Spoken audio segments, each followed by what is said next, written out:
നാമം ജപായനം പുണ്യം നിരുപമദീപാങ്കുരം പോലെ സ്വരശ്രുതിലയവരമതുലം ദീവാങ്കണം മോക്ഷസംഗീതസാരം നീളും വഴിത്താരയിൽ ജീവതാരം മന്ത്രാലാപം മായാവിൻ നിൻ പ്രസാദം.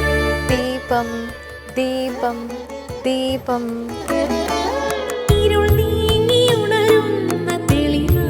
ഏവർക്കും സന്ധ്യാദീപത്തിലേക്ക് സ്വാഗതം.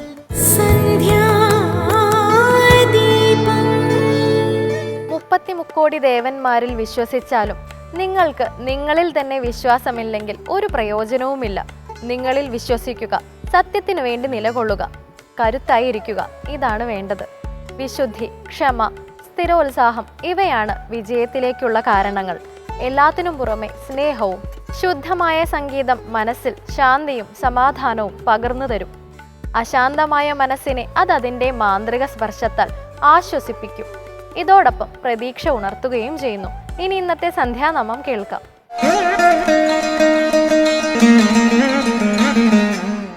കസ്തൂരി തിലകം ലലാടഫലകേ വക്ഷസ്ഥലേ കൗസ്തുഭം നാസാഗ്രേ നവമൗക്തികം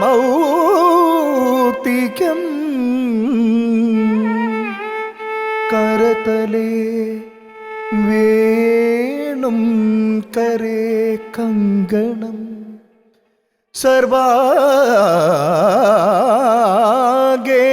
ഹരിചന്ദനം ച കലയൻ കണ്ടേ ച മുക്താവലിം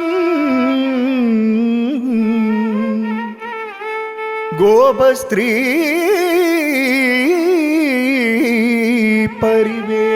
പരിവേഷ്ടിതോ വിജയദേ ഗോപാല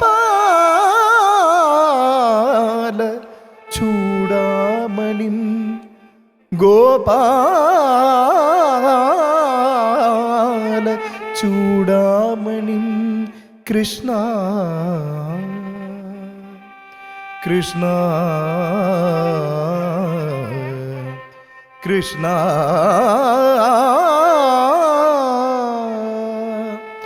ശ്രീ കൃഷ്ണ കൃഷ്ണ നീ വേഗനെ ബാരോ കൃഷ്ണ നീ വേഗനെ ബാരോ കൃഷ്ണ നീ വേഗനെ ബാരോ ബാരോ ബാരോ കൃഷ്ണ നീ വേഗനെ ബാരോ ബാരോ ബാരോ കൃഷ്ണ നീ വേഗനെ ബാരോ ബാരോ ബാരോ കൃഷ്ണ നീ വേഗനെ ബാരോ ബാരോ ബാരോ കൃഷ്ണ നീ വേഗനെ ബാരോ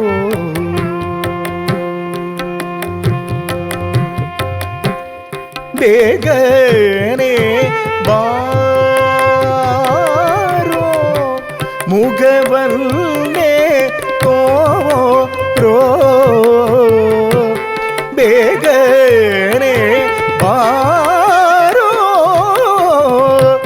മുഖവന്നെ തോരോ വേഗനെ ബാരോ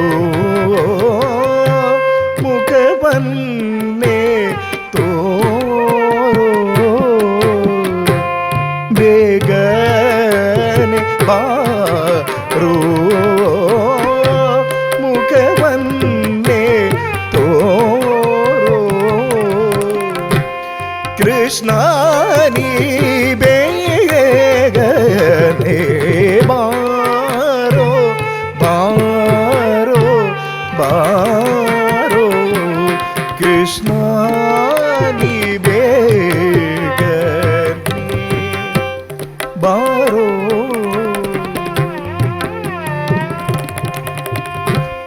ഉടിയല്ലി ഉടിഗേച്ചെ ബരലല്ലി ഊങ്കൂര ഉടിയല്ലി ഉടിഗേച്ചെ ബരലല്ലി ഊങ്കൂര കൊരലോളു ಹಾಗೀತ ಕೊರಳೋಳು ಹಾಗೀತ ವೈಜಯಂತಿ ಮಾರಾ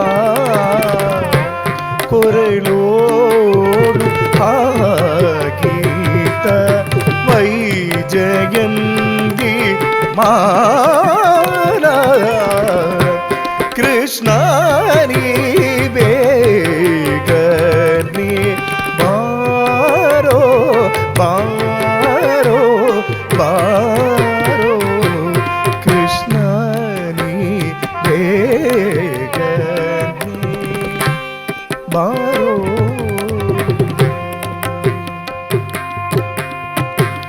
ತಾಯಿಗೆ ಬಾಯಲ್ಲಿ ಜಗವನ್ನೇ ತೋರೀಗ ತಾಯಿಯೇ ಬಾಯಲ್ಲಿ ಜಗವನ್ನೇ ತೋರೀಗ ತಾಯಿಗೆ ಬಾಯಲ್ಲಿ ಜಗವನ್ನೇ ತೋರೀಗ ಜಗದೋ ಧಾರಕ ಜಗದೋ ಧಾರಕ ಜಗದೋ ಧಾರಕ ನಮ್ಮ ಉಡುಪಿ ಶ್ರೀ ಕೃಷ್ಣ ಜಗದೋ ಧಾರಕ ನಮ್ಮ ಉಡುಪಿ ಶ್ರೀ ಕೃಷ್ಣ ಕೃಷ್ಣ ನೀ ಬೇಗನೆ ಬಾರೋ ಬಾರೋ ಬಾರೋ ಕೃಷ್ಣ ನೀ ಬೇಗನೆ ಬಾರೋ ಕೃಷ್ಣ ನೀ ಬೇಗನೆ ಬಾರೋ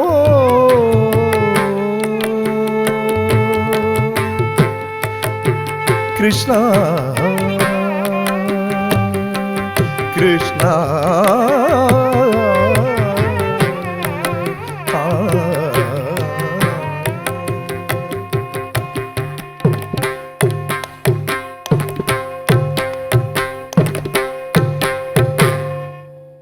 കണിക്കൊന്ന വിഷുക്കാലത്തെ ഏറ്റവും പ്രധാനപ്പെട്ട മരമാണ്.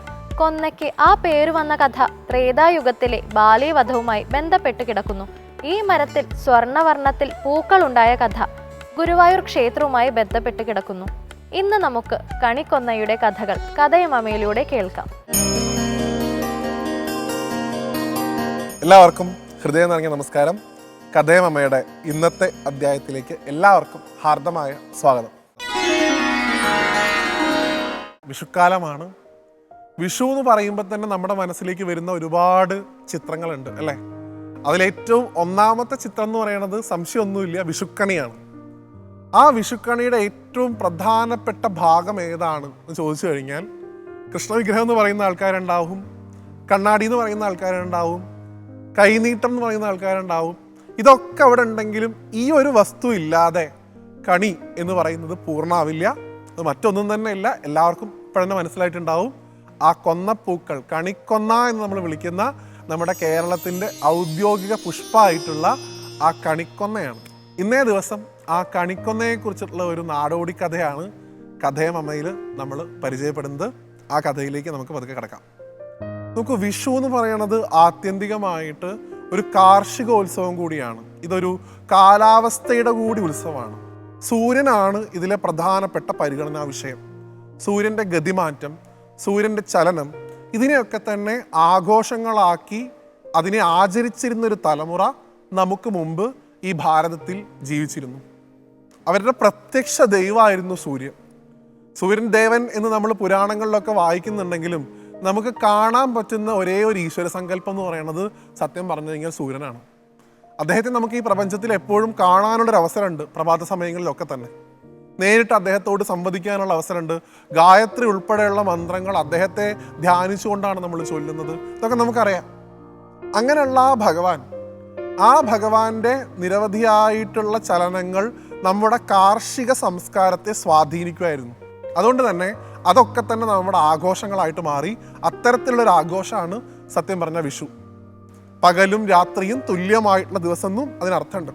അതുകൊണ്ട് തന്നെ സൂര്യനെ കുറിച്ച് ചിന്തിക്കുമ്പോൾ ജ്യോതിഷത്തിൽ ഉൾപ്പെടെ മഹാദേവനെ കുറിച്ച് കൂടി അതിലേക്ക് നമുക്ക് കൊണ്ടുവരേണ്ടി വരും. സൂര്യനെ കൊണ്ട് ചിന്തിക്കുക ജ്യോതിഷത്തിൽ ശിവനെയാണ്.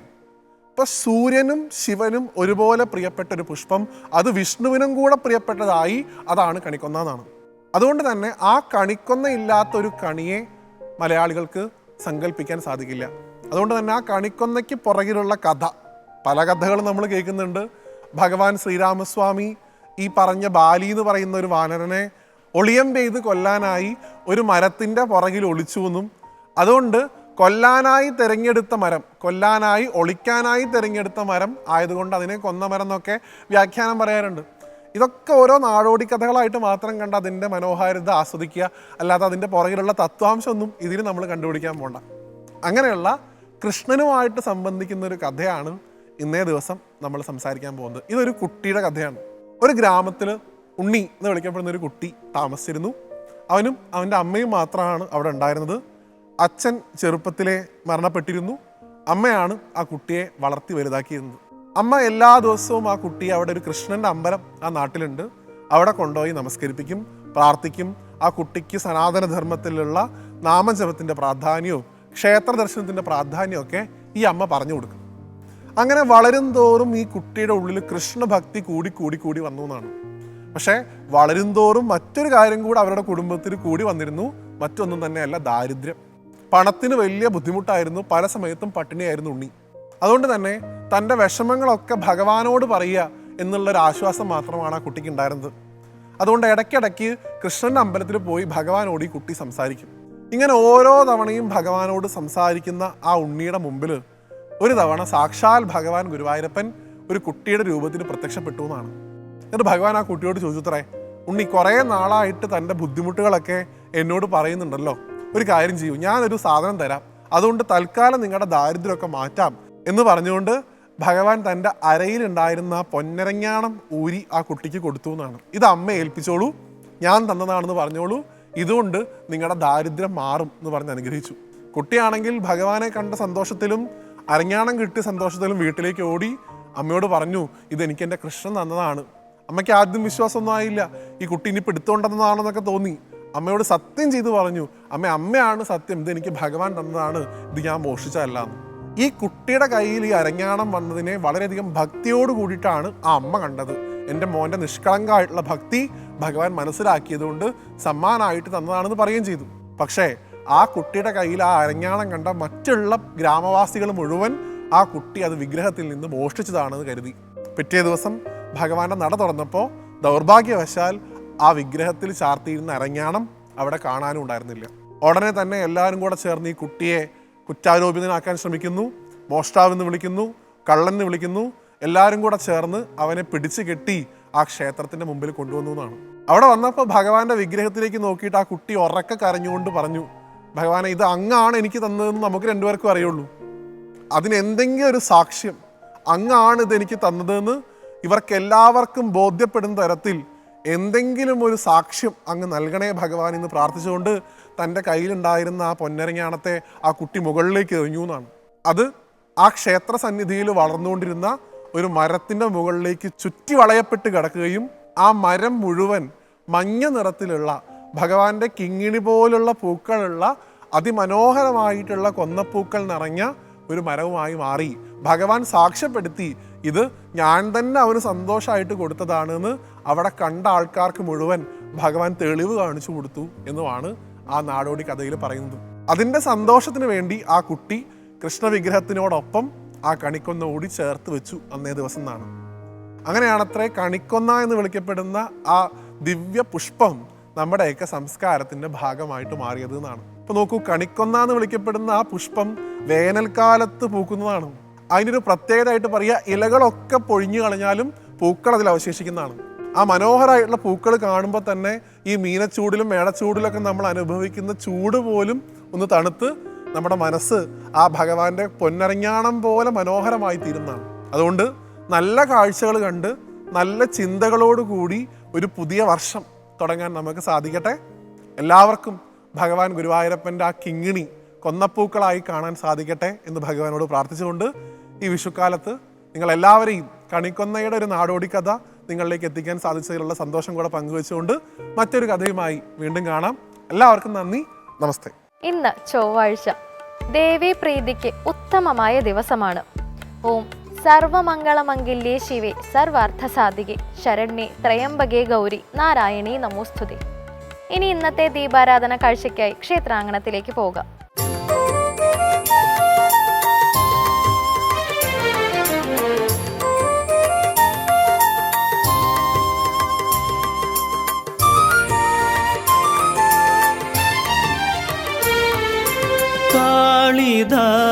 കാളിദാസഹൃദയത്തിൽ കാവ്യാംഗനയായി കുടിയിരുന്ന കലാകാരന്മാരും വിദ്യാർത്ഥികളും മുടങ്ങാതെ ദർശനം നടത്തുന്ന അനന്തപുരിയിലെ പ്രസിദ്ധവും പുരാതനവുമായ ക്ഷേത്രമാണ് ചെന്തിട്ട ഭഗവതി ക്ഷേത്രം.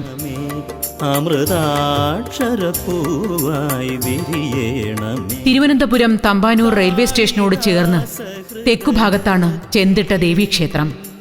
സ്റ്റേഷന്റെ കിഴക്കുഭാഗത്തുള്ള ഫ്ലൈ ഓവർ കഴിഞ്ഞ് വലതുവശത്തുള്ള വഴിയിൽ അഗ്രഹാരത്തിന്റെ തുടക്കത്തിൽ നിൽക്കുമ്പോൾ തന്നെ ക്ഷേത്രത്തിന്റെ തിരുനട കാണാം. ശ്രീ പത്മനാഭസ്വാമി ക്ഷേത്രത്തിൽ നിന്ന് കഷ്ടിച്ച് 2 കിലോമീറ്റർ ദൂരമേ ചെന്തിട്ട ദേവീക്ഷേത്രത്തിലേക്കുള്ളൂ.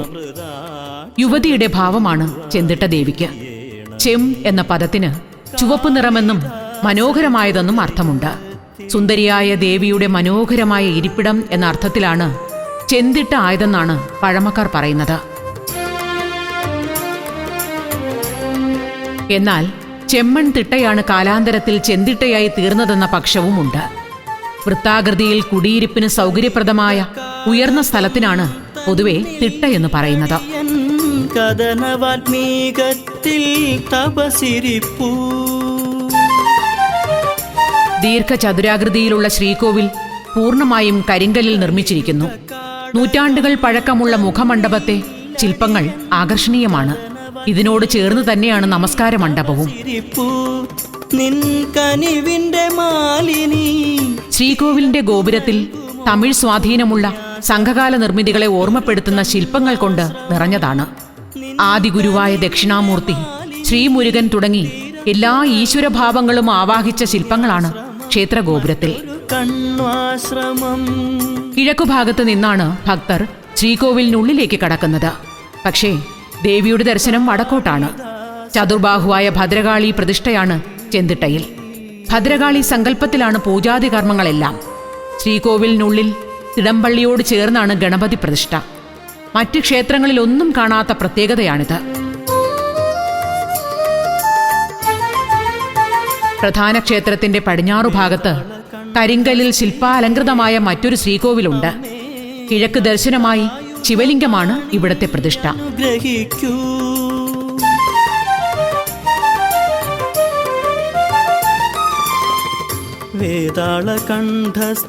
വടക്കോട്ട് ദർശനമുള്ള ദേവീക്ഷേത്രത്തിൽ മഹേശ്വരന്റെ ദർശനം കിഴക്കോട്ടായിരിക്കുമെന്ന ചിട്ട ചെന്തിട്ടയിലും പാലിച്ചു പോരുന്നു. ഇവിടെ ഗണപതിക്ക് 2 പ്രതിഷ്ഠകളുണ്ടെന്ന പ്രത്യേകതയുമുണ്ട്. കാളി ശ്രീ മഹാസരസ്വതി സമന്വയം. വിഘ്നങ്ങളെല്ലാം അകറ്റി ഭക്തരെ സർവ്വ ഐശ്വര്യത്തിലേക്ക് നയിക്കുന്ന മഹാഗണപതിയുടെ സ്ഥാനം വടക്കുമാറിയാണ്. നാലമ്പലത്തിനുള്ളിൽ തെക്കുഭാഗത്ത് മറ്റൊരു ഗണപതി പ്രതിഷ്ഠയുമുണ്ട്.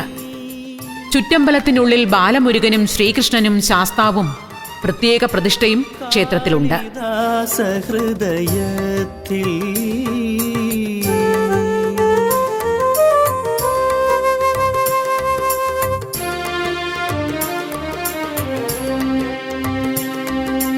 ക്ഷേത്രത്തിന് വലതുവശത്ത് പേരാൽ ചുവട്ടിലാണ് നാഗത്തറയും നവഗ്രഹ പ്രതിഷ്ഠയും ഉള്ളത്.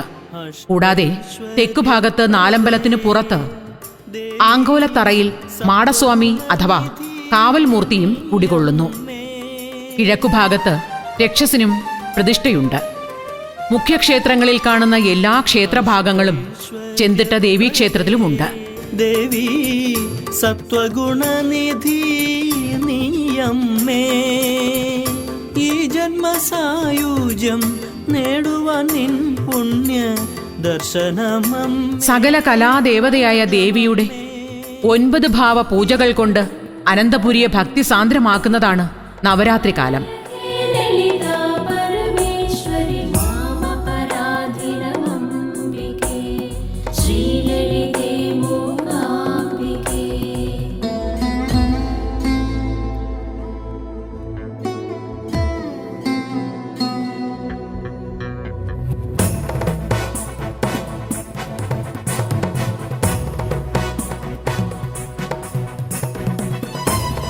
എല്ലാ ദിവസവും കളമെഴുത്തും മംഗളകുരുതിയും നടത്തുന്ന ക്ഷേത്രം എന്ന പ്രത്യേകതയും ചെന്തിട്ട ദേവീക്ഷേത്രത്തിനുണ്ട്.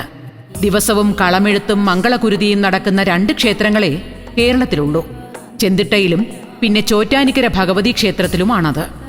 ചെന്തിട്ട ദേവീക്ഷേത്രത്തിൽ കളമിടുന്നത് നാലമ്പലത്തിന് വടക്കിനിയിലാണ്. കിഴക്കുഭാഗത്താണ് കളത്തറ.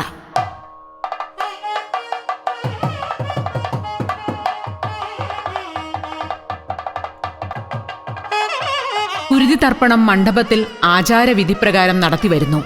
ധൂളി ചിത്രപ്പാട്ട് എന്ന അപരനാമം കൂടിയുള്ള കളമെഴുത്തുപാട്ട് കേരളത്തിൽ പണ്ടേ പ്രസിദ്ധമായ അനുഷ്ഠാന കലയാണ്. ദാരിക നിഗ്രഹത്തിനായി ജന്മം കൊണ്ട ഭദ്രയെപ്പറ്റിയാണ് പാടുന്നത്.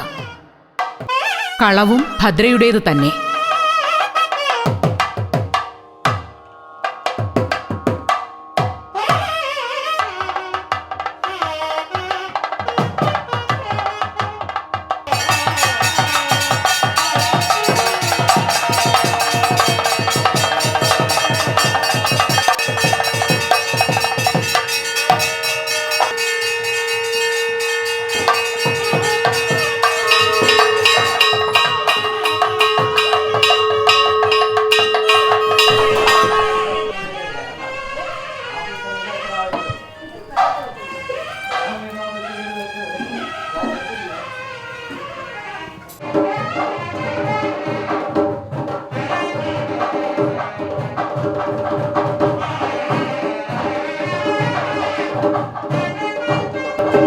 ദക്ഷിണ തിരുവിതാംകൂറിൽ കളമെഴുത്ത് പാട്ടിന് ചൊല്ലാറുള്ള ഭദ്ര അവതാരം പാട്ടിൽ ചെന്തിട്ട വാഴുന്ന അമ്മയെ പ്രകീർത്തിക്കുന്നുണ്ട്. തന്നെ അഭയം പ്രാപിക്കുന്നവരെയെല്ലാം സന്തുഷ്ടയായ ദേവി അനുഗ്രഹിച്ച് ആശീർവദിക്കുന്നതാണ് കീർത്തനത്തിൽ നിറഞ്ഞു നിൽക്കുന്നത്. ഇക്കാരണത്താൽ ചെന്തിട്ടയിൽ വാഴുന്ന ദേവി ദുഷ്ടനിഗ്രഹത്തിനായി അവതരിച്ച ഭദ്രകാളിയാണെന്നാണ് ഭക്തർ വിശ്വസിച്ചു പോരുന്നത്. ചെന്തിട്ട ഭഗവതി ശ്രീ പാർവതി സങ്കല്പമാണെന്ന് വിശ്വസിക്കുന്ന ഭക്തരും അനവധിയാണ്. പാർവതീ ചൈതന്യം പ്രപഞ്ചത്തിലെ ഓരോ വ്യക്തിയിലും കുണ്ടലിനീ ശക്തി എന്ന ശക്തിഭാവത്തിൽ ഉറങ്ങിക്കിടക്കുന്നു എന്നാണ് വിശ്വാസം. ഇപ്രകാരം പ്രപഞ്ചത്തിൽ ജീവൻ ഉണ്ടാകുന്നതിന് മുമ്പ് തന്നെ ഉദിച്ച ദേവി തന്നെയാണ് ആദി പരാശക്തിയായി ചെന്തിട്ട ദേവീക്ഷേത്രത്തിൽ കുടികൊള്ളുന്നത്. ഈ ദേവിയെ വണങ്ങുന്നവർക്ക് സർവ്വ ഐശ്വര്യങ്ങളും ജന്മമുക്തിയും ലഭിക്കുന്നു എന്നാണ് വിശ്വാസം.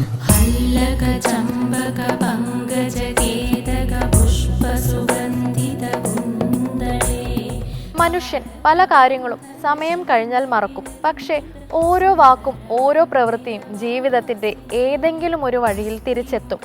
ഇന്നത്തെ സന്ധ്യാദീപം ഇവിടെ പൂർണ്ണമാകുന്നു. ഏവർക്കും നന്ദി.